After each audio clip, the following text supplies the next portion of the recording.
Hey everybody, I'm Chris Wook, and welcome to Android Authority Q&A, episode number 1 for June 5th, 2013. Shion asks, I had the Galaxy S3 from Rogers in Canada, and I'm thinking about switching carriers to Wind. If I unlock the Galaxy S3, will I be able to use it with Wind? Unfortunately, no. Rogers uses GSM technology for their network, while Wind uses UMTS. The S3 that Rogers puts out isn't compatible with UMTS, so even unlocking your phone won't do you any good in this situation. Kevin asks, I'm switching from a Galaxy S3 to an HTC One soon. How can I back up my apps and transfer them to the new device? Well, Kevin, there are a few ways you can do this. First, you can try Google's method. Just go to Settings, then Backup and Reset. Choose to back up your settings there. Now, when you log into your HTC One with your Google account, it'll automatically start downloading all the apps that you used. Unfortunately, that isn't going to actually back up the apps, it just re-downloads them automatically. If you really want to back them up, you can use Helium, which was formerly known as Carbon Backup. That'll allow you to back up to the cloud with the premium version, but if you just want to back up to your PC or an SD card, that'll work fine. With you, you're going to want to back up to a PC because the HTC One doesn't have an SD slot. Hope this helps. Rohit asks, do you know when Samsung will update the Galaxy S Duos to Jelly Bean? I'm having issues with mine. We have no idea, actually. Samsung did announce that the Galaxy S Duos was going to be getting an upgrade to Jelly Bean, but that was back in September 2012, and we haven't really heard anything since. Now, you mentioned you're having issues. If you want, you can always try running a custom ROM that uses Jelly Bean, but that's beyond the scope of what we can talk about in this video, and as always, it's a little risky. Anacool says, I'm looking for a safe method to root my LG Optimus 2X P990 V30B running Ice Cream Sandwich. I found one method, but it uses NV Flash, which I've never used before. Is there any other reliable method? It looks like you've done your research, and looking around, the main option we found was the all-in-one toolkit available on XDA developers. Now, that'll work with your version, but it does use NV Flash. Luckily, though, it does everything for you, and we've heard reports that it works fairly well. Any other options we found only worked on Gingerbread. Amir says, my phone gets hot and starts to slow down. There are a lot of apps running that I don't even use. What can I do?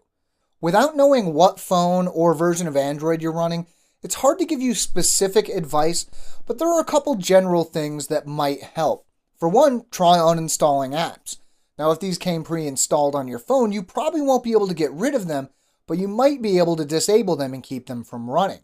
If that doesn't help, there is a last resort option you can try. First, back your phone up, as we talked about a few questions ago.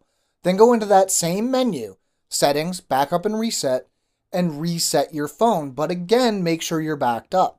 If this seems to improve performance, just start installing apps that you need one by one, and if you notice performance take a hit, take a look at the app that you installed last. That could be your problem. Ji Yong says, I have 1080p M2TS video files from a Sony HX9V camera that I'm trying to watch on my 7.7-inch dual-core Samsung tablet. MX Player crashes, and BS Player works, but the video plays slower than the sound. How can I watch these on my tablet? Now, it sounds like the issue you're having is that the video's too high of a bit rate for your tablet to handle. Now, there's an option that should work for you without having to buy anything. What you want to do is transcode your videos from that fairly unusual format to something that tablets are more used to, like MP4. There's a ton of software that does this, but it's fairly likely that something was included with your camera that might do this right out of the box. Now, while you're transcoding, you might also want to lower the resolution from 1080p to 720p because that's probably the highest your tablet shows anyway on that size of a screen. Jonathan asks, when is the next Nexus device going to be released? Well, you didn't say whether you're talking tablet or phone, so we'll cover both. First, there was a rumor that Asus was going to announce an updated Nexus 7 tablet at this week's Computex, but their event came and went without any word of it. The event still is going on as I record this, but we still haven't heard anything, and it's looking less likely that we will. When it comes to a new Nexus phone, it's even trickier. First, LG said they weren't working on a Nexus 5, but then we heard Larry Page had seen a Nexus 5 prototype from LG in person. For more details on this, see this week's AA Weekly that came out on Sunday. Now, long story short, we'll probably see a new Nexus device soon, but we have no idea when, where, or how. Humphrey says, I work in construction and I need a durable phone. Which phone is more durable, the HTC One or the Samsung Galaxy S4? Now that's a tricky question to answer. The HTC One's aluminum body is more likely to dent, while the S4's polycarbonate body is more likely to scratch. That's not even bringing the glass into either of these equations.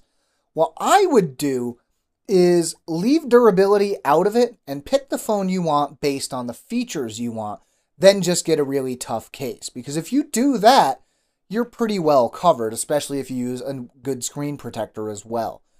Trey asks, what is the 1-year warranty on my Galaxy S4 cover? Now, before I answer your question, I just want to say real quick that the protection you get will kind of vary based on your carrier. Now, the Samsung warranty by itself basically covers anything that is Samsung's fault. Say your volume rocker stops working and it's through no fault of your own, your warranty will cover that. Now, say you drop your phone and it breaks, the warranty won't cover that. If you want to get more detail, you probably have a copy of the warranty available to you, given that you own it, and that's where you'll find all the details. Subash asks, how do I import my bookmarks from Google Chrome into the Galaxy S4 stock browser? I'm sorry to say this, but it doesn't look like you can. You're not the only person on the internet who's looked for ways to do this, and as far as I can see, nobody has successfully been able to import their Chrome bookmarks. You're basically going to have to do it manually. Now, if you wanted to go the other way, there are all sorts of ways to import other bookmarks into Chrome. Unfortunately, the other way around just doesn't seem to be possible right now. Todd says, my phone automatically uploads photos to the Instant Upload folder in Google+. Do Instant Upload and Google Drive share the same storage? And if so, what is the purpose of storing photos in my Google Drive account? First things first, yes, Google+, Gmail, and Google Drive all share the same storage. Now, as to why you might want to upload photos to your Google Drive, that's different for everybody. I know I don't. If you do, however, and you don't want Google+ to instantly up your photos, that's easy to turn off. Just go into Google+, then go to Settings, then Camera and Photos, and Auto Backup, and just turn the feature off. Now that won't happen. And that's about all we have for today, folks. If you want a little more detail or some of the links we mentioned, we have a written companion to this video at AndroidAuthority.com. You can find the link down in the description. If you want to ask us some questions of your own, you can also find a link for that in the description. If you just want to stay caught up with what we're doing, make sure to subscribe to our channel. I'm Chris Wook for Android Authority, and as always, thank you for watching.